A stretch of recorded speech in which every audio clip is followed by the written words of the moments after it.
Konsep yang pertama adalah konsep lokasi. Lokasi dibedakan menjadi dua, yakni lokasi absolut dan lokasi relatif. Lokasi absolut berarti menunjukkan lokasi yang sudah pasti seperti lokasi suatu objek di permukaan bumi yang ditentukan dengan sistem koordinat garis lintang dan garis bujur. Contoh, Indonesia terletak pada 6 derajat lintang utara sampai 11 derajat lintang selatan dan 95 derajat bujur timur sampai 141 derajat bujur timur. Sedangkan yang dimaksud lokasi relatif adalah konsep geografi yang memiliki sifat dinamis atau dalam ilmu geografi biasa disebut sebagai letak geografis yang biasanya dikaitkan dengan strategis atau tidaknya suatu tempat. Contoh, Indonesia terletak di antara 2 benua dan 2 samudera. Yang kedua konsep jarak. Konsep jarak ini juga terbagi menjadi dua yaitu jarak absolut dan jarak relatif. Jarak absolut artinya jarak dalam satuan tertentu atau jarak sebenarnya. Contoh, jarak antara Kabupaten Demak dengan Kabupaten Rembang adalah 90 km. Sedangkan jarak relatif adalah jarak yang dihitung berdasarkan satuan waktu, sehingga menimbulkan perbedaan antar individunya. Contoh, jarak dari Kabupaten Demak ke Kabupaten Rembang adalah 2 jam perjalanan. Waktu tempuh tiap individu berbeda-beda tergantung kecepatan dan hambatan. 3. Konsep morfologi. Konsep morfologi atau relief adalah perwujudan dari bentuk permukaan bumi yang mengakibatkan pengangkatan dan penurunan wilayah, bisa diartikan dengan hubungan bentuk bumi dengan aktivitas manusia. Contoh, masyarakat di daerah pegunungan atau dataran tinggi rata-rata bekerja sebagai petani.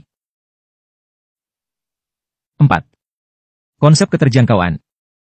Konsep keterjangkauan bisa diartikan sebagai interaksi antara tempat yang bisa dicapai dengan berjalan kaki atau dengan transportasi. Hal ini bisa dikaitkan dengan kondisi medan menuju tempat tersebut, apakah mudah dijangkau atau tidak. Contoh, daerah perkotaan tersedia banyak jenis transportasi umum sehingga aksesnya mudah dijangkau. Sedangkan daerah pedesaan transportasi umum terbatas sehingga lebih sulit dijangkau dibandingkan dengan daerah perkotaan. 5. Konsep pola. Konsep pola menggambarkan susunan fenomena atau bentuk di muka bumi, baik yang sifatnya alami atau sosial budaya. Untuk fenomena alami merujuk pada alam, seperti pola aliran sungai.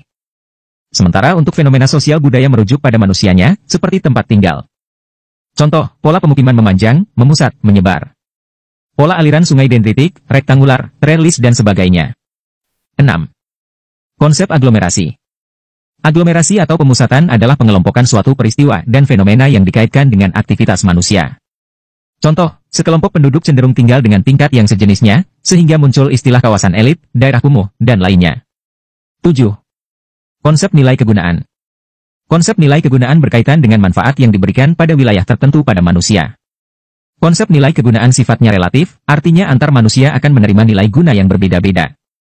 Contoh konsep nilai kegunaan yaitu di daerah Puncak Bogor, lahan milik masyarakat yang mampu dimanfaatkan untuk membangun villa atau tempat rekreasi, sedangkan lahan milik masyarakat kurang mampu digunakan untuk pertanian. 8.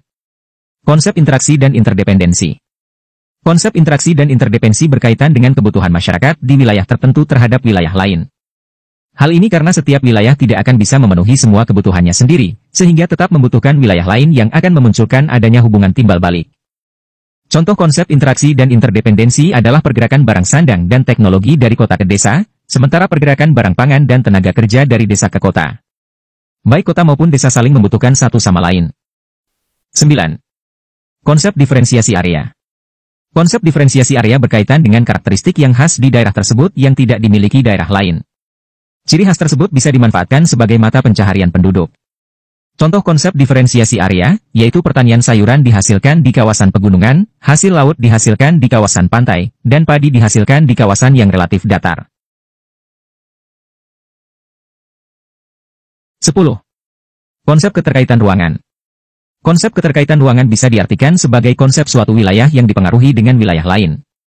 Artinya, konsep ini menggambarkan hubungan persebaran gejala geografi di tempat tersebut dengan gejala lainnya di tempat lain. Contoh konsep keterkaitan ruangan yaitu, Jakarta banjir sebab kawasan Bogor yang hujan deras. Demikianlah penjelasan tentang 10 konsep geografi. Share video ini jika menurut kamu video ini bermanfaat. Terima kasih. Sampai jumpa di video berikutnya.